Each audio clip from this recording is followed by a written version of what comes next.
Sa 8 ang movies sa Pie in the Sky ngayong Sabado, March 30, 10 p.m. sa hashtag MPKDoc TV. Sa Pantala,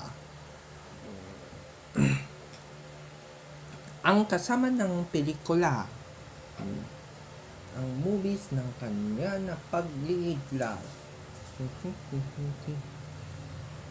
Lahat ito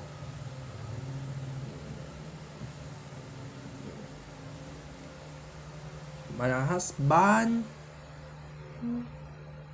o wala na ating napapapalat sa magbuo na ang movies na ito.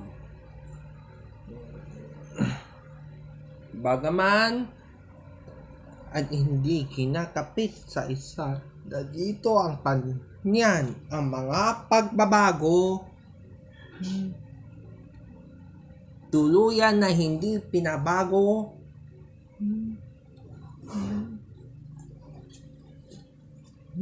sa pag-i-issue ang kailangan ng kanya nagpagdagawa sa pagsisikla na pipikla na ang ating na karapatan sa pagsusumli na pagpabalik sa pagsisimula.